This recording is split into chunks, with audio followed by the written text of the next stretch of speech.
Cécile qui est avec nous. Bonjour Cécile. Bonjour Brigitte, bonjour Hélène. Bonjour Cécile.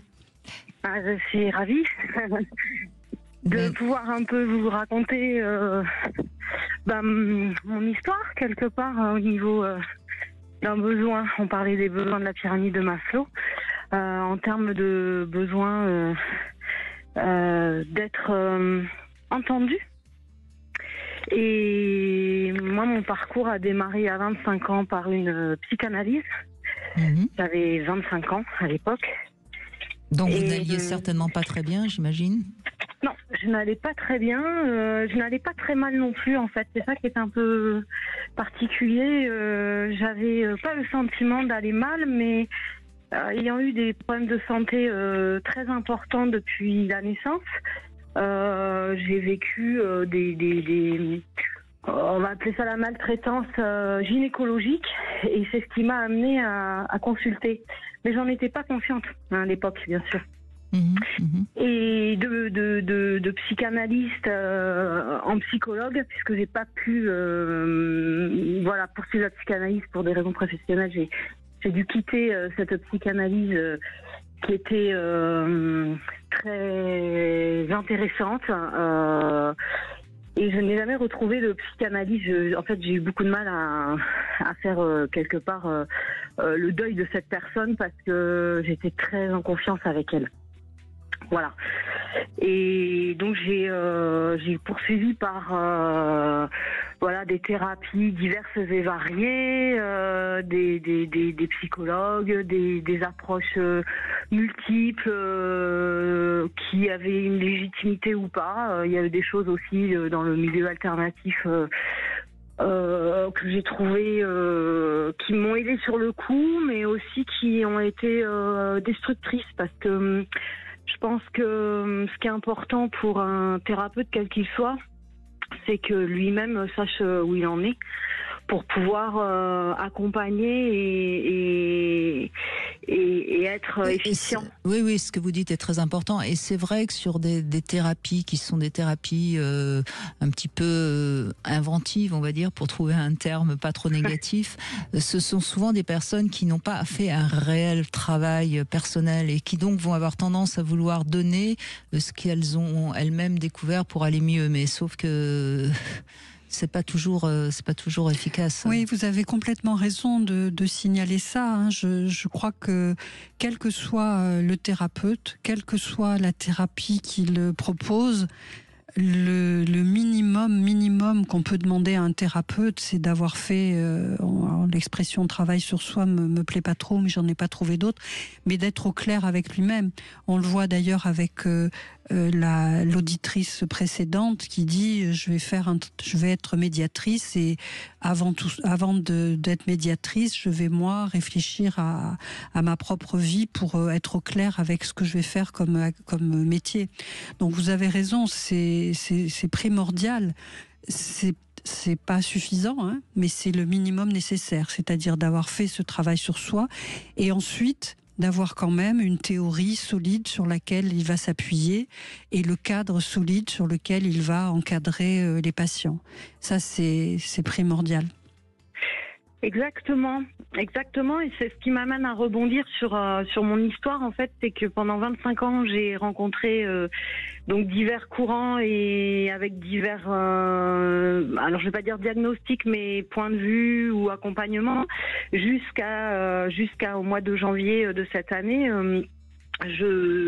Poussée par un de mes amis, je décide de passer un test HPI.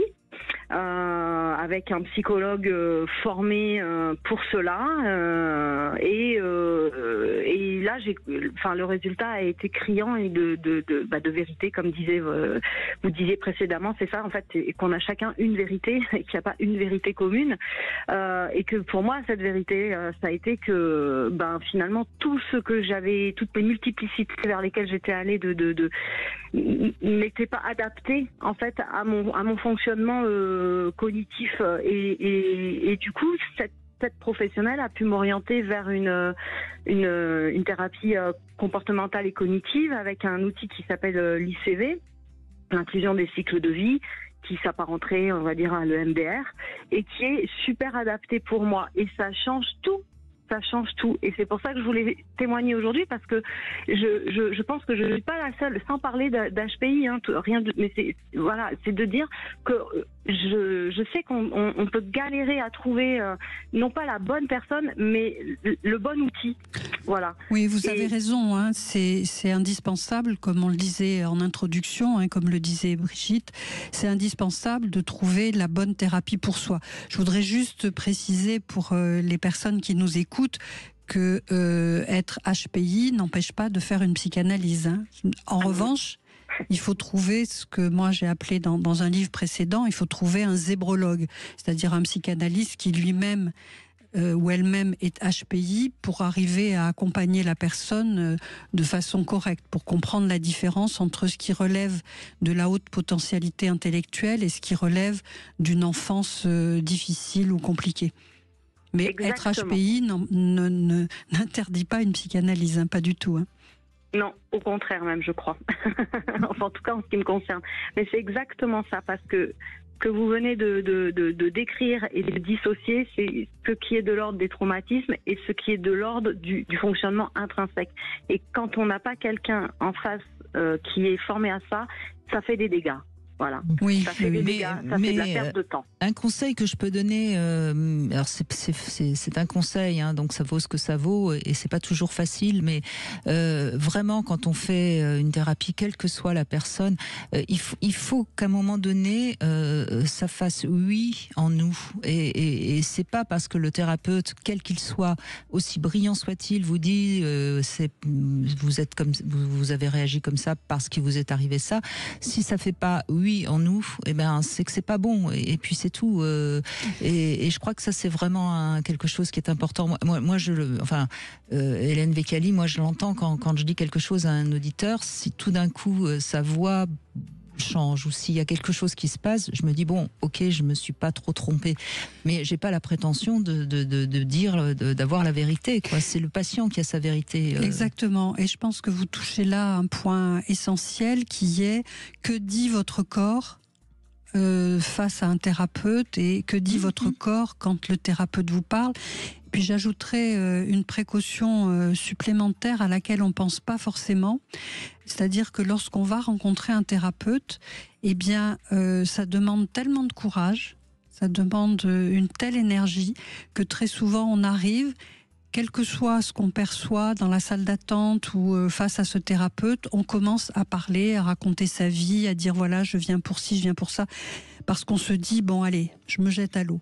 Or, il est absolument important justement de se faire confiance et avant de commencer à parler à un thérapeute, d'abord vous êtes dans la salle d'attente, comment vous vous sentez? Alors vous allez avoir peur, être inquiet, ok, mais est-ce que cette salle d'attente, les odeurs vous conviennent? Est-ce que la façon dont c'est décoré, ça vous parle? Ou est-ce que c'est moche, c'est cheap? Est-ce que le thérapeute a une salle d'attente où il n'a pas pris soin de vous accueillir avec tout un décorum agréable? Est-ce que il a mis des vieux canapés pourris? Est-ce qu'il a mis un tapis qui est en fin de vie?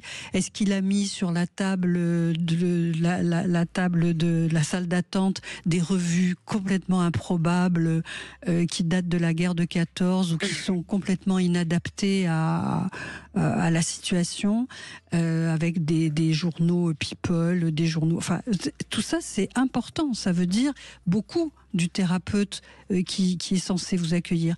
Ensuite, quand vous arrivez face à cette personne, qu'est-ce que vous ressentez? Et faites le tri entre la peur légitime de venir vous confier et puis quelque chose qui vous met mal à l'aise. Et enfin, ne commencez pas à raconter votre vie, mais demandez au thérapeute qui il est, d'où il parle et comment se passe sa thérapie. Et qu'est-ce qu'il a fait lui pour être là? Donc, lui demandez pas de vous montrer les copies de ses diplômes, mais presque. C'est-à-dire, dites-lui, voilà, comment vous fonctionnez, qui vous êtes.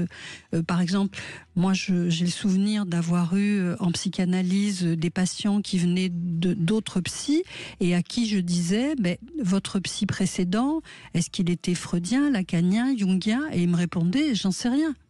Il savait absolument pas d'où parlait le thérapeute. Ou alors certains me disaient, j'ai fait une psychothérapie.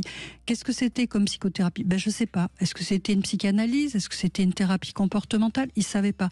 Donc, soyez précautionneux de vous en poussant la porte d'un thérapeute. Ne commencez pas à parler. Vérifiez comment vous vous sentez, comment est la salle d'attente, comment est cette personne, d'où elle parle. Et seulement si vous vous sentez en confiance, allez-y. Merci Cécile, en tout cas, merci beaucoup.